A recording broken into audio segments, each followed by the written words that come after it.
বাংলাদেশে কাদের ক্ষমতায় আনতে দেওয়া হয়েছিল $29 মিলিয়ন, জানালেন ট্রাম্প। ঢাকা নিয়ে কি ভুল তথ্য দিচ্ছেন তিনি? ভারতের সাথে সম্পর্ক কেমন হবে তা বাংলাদেশকে ঠিক করতে হবে, মন্তব্য ভারতের পররাষ্ট্রমন্ত্রীর। কি বলল ঢাকা? 20 বছর পর ফিলিস্তিনের পশ্চিম তীরে ইসরায়েলি ট্যাঙ্ক, গাজার পর এবার কি শহর ধ্বংস করতে চায় নেতানিয়াহু সরকার? আসসালামু আলাইকুম, দেখছিলেন Bangla vision world news headline. বাংলাদেশে কাদের ক্ষমতায় আনতে দেয়া হয়েছিল যুক্তরাষ্ট্রের আন্তর্জাতিক সহায়তা সংস্থা ইউএসএইডের $29 মিলিয়ন। এখন পর্যন্ত সেই তথ্য জানা না গেলেও এবার খোদ মার্কিন প্রেসিডেন্ট ডোনাল্ড ট্রাম্প দিলেন সেই উত্তর। শনিবার মেরিল্যান্ডে এক অনুষ্ঠানে তিনি জানান, বাংলাদেশের উগ্র বামপন্থী কমিউনিস্টদের ক্ষমতায় আনতেই সেই অর্থ ব্যবহার করা হয়েছিল। বিস্তারিত মীর ফজলে রাব্বির ডেস্ক রিপোর্টে। $20 million for fiscal federalism. ক্ষমতায় আসীন হয়ে বিশ্বের বিভিন্ন দেশের নানা বিষয়ে একের পর এক মন্তব্য করে বিতর্কের জন্ম দিয়ে চলেছেন মার্কিন প্রেসিডেন্ট ডোনাল্ড ট্রাম্প। সম্প্রতি বাংলাদেশের অজ্ঞাত একটি ফার্মকে যুক্তরাষ্ট্রের আন্তর্জাতিক সহায়তা সংস্থা ইউএসএইডের $29 মিলিয়ন অর্থায়ন করার দাবি নানা আলোচনার জন্ম দিয়েছে। এবার বাংলাদেশ নিয়ে আরও বিস্ফোরক মন্তব্য করলেন ট্রাম্প। এবার ট্রাম্প জানালেন কারা পেয়েছে সেই অনুদান, কি কাজে লাগানো হতো সেই অর্থ। গত 15 ফেব্রুয়ারি বাংলাদেশে মার্কিন অর্থায়নের বিষয়টি প্রথম সামনে আসে। সেদিন ইলন মাস্কের নেতৃত্বাধীন যুক্তরাষ্ট্রের সরকারি দক্ষতা বিষয়ক বিভাগ DOGE জানিয়েছিল, বাংলাদেশ ভারতসহ বিভিন্ন দেশে নানা প্রকল্পে ইউএসএআইডির অর্থায়ন বাতিল করা হয়েছে। তাদের দেওয়া তথ্যমতে বাংলাদেশে রাজনৈতিক পরিস্থিতি শক্তিশালী করার লক্ষ্যে নেওয়া একটি প্রকল্পে এই অর্থ দেওয়া হচ্ছিল।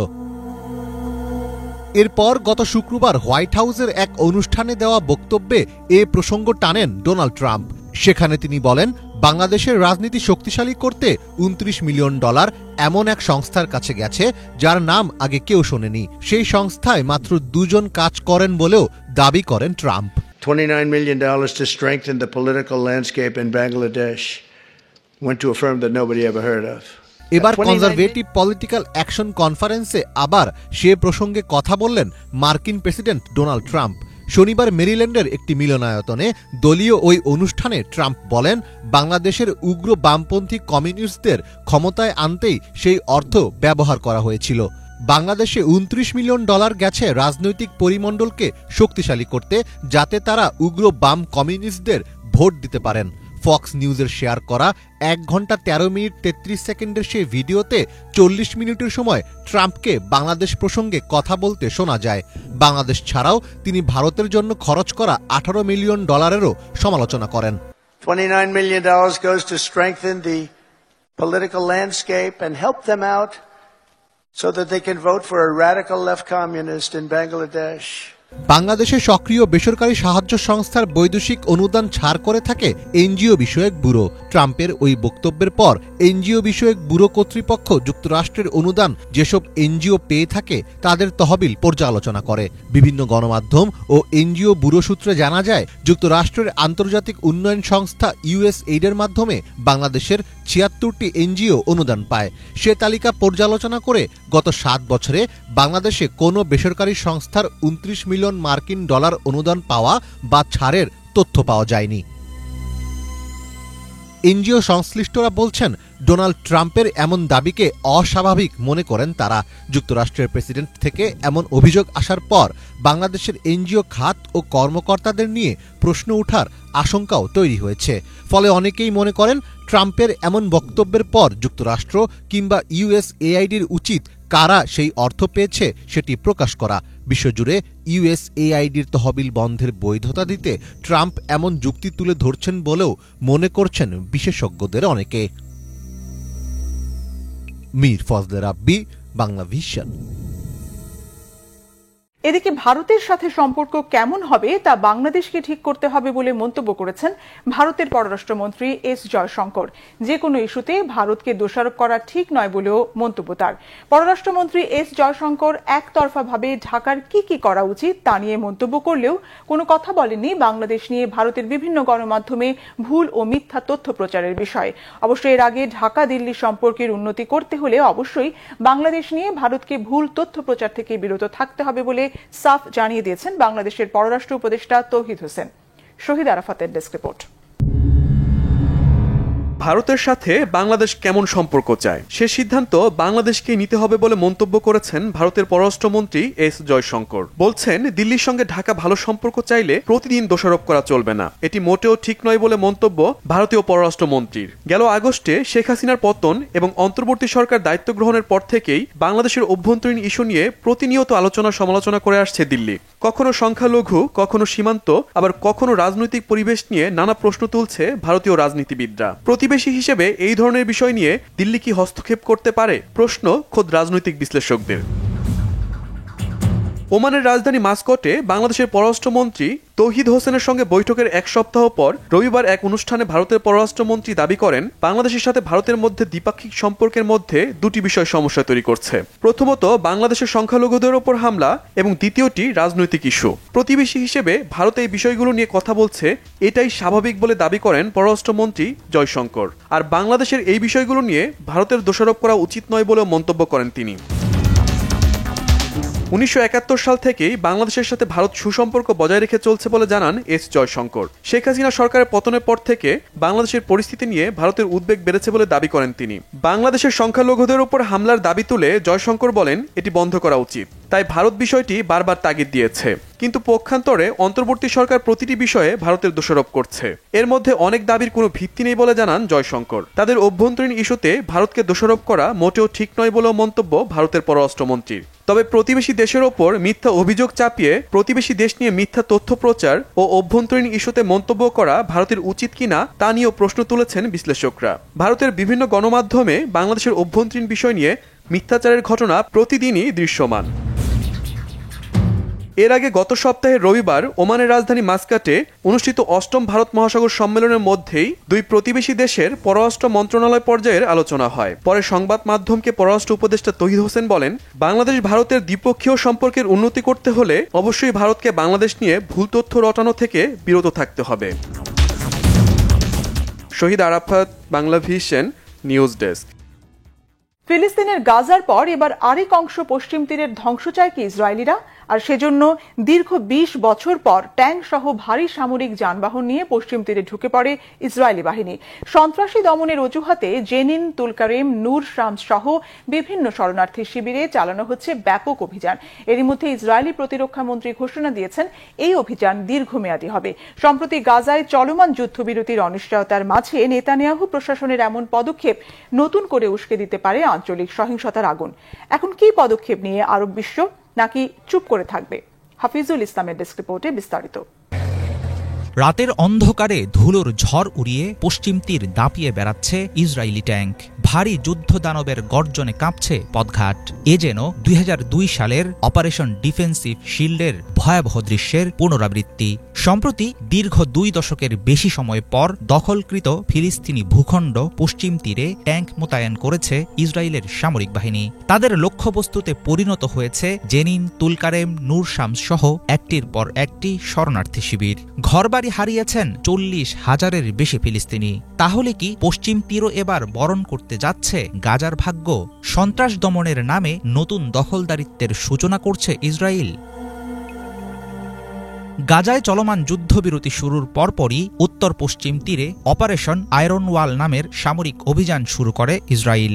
গত ২৩ ফেব্রুয়ারি রবিবার জেনিন শহরে ট্যাঙ্ক প্লাটুন মোতায়েন করে ইসরায়েলের প্রতিরক্ষা বাহিনী IDF। পশ্চিম তীরের ফিলিস্তিনি শরণার্থী শিবিরগুলোতে সেনাবাহিনীকে অনেকদিন থাকার প্রস্তুতি নেয়ার নির্দেশ দিয়েছেন ইসরায়েলি প্রতিরক্ষা মন্ত্রী। স্থানীয় বাসিন্দারা যাতে নিজেদের বাসস্থানে ফিরে আসতে না পারে, অলিখিত হলেও সেরকম ব্যবস্থা নিচ্ছে IDF। প্রভাবশালী গণমাধ্যম CNN এর তথ্য অনুসারে বিভিন্ন শিবির থেকে স্থানীয় ফিলিস্তিনিদের জোরপূর্বক সরিয়ে দেয়া হচ্ছে।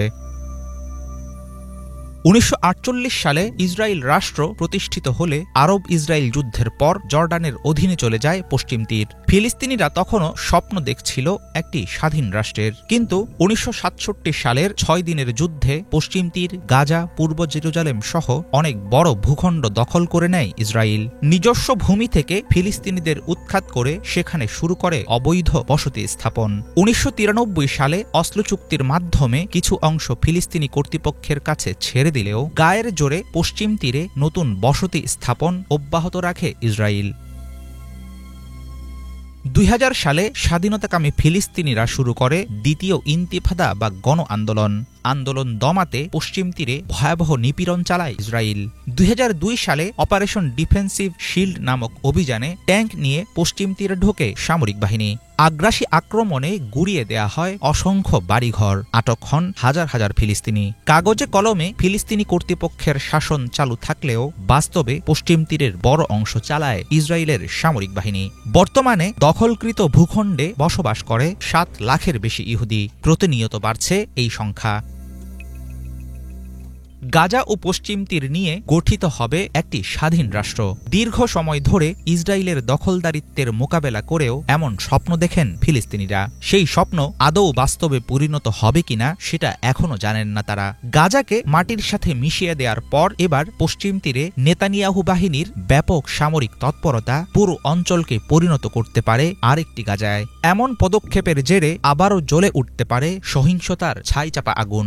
বিশ্লেষকদের ধারণা, মধ্যপ্রাচ্যে আমেরিকার ঘনিষ্ঠ মিত্র ইহুদি রাষ্ট্র ইসরায়েল চাইছে এবার তাদের কবজায় চলে আসবে সম্পূর্ণ পশ্চিম তীরের একচ্ছত্র মালিকানা। হাফিজুল ইসলাম, বাংলা ভিশন। ইউক্রেনকে ন্যাটোর সদস্য পদ দেওয়ার বিনিময়ে প্রেসিডেন্ট পদ ছাড়তে রাজি আছেন বলে জানিয়েছেন দেশটির প্রেসিডেন্ট ভলোদিমির জেলেনস্কি। তিনি বলেছেন, ক্ষমতা আঁকড়ে থাকা নয়, বরং দেশের শান্তি ও নিরাপত্তাই তার প্রধান চাওয়া।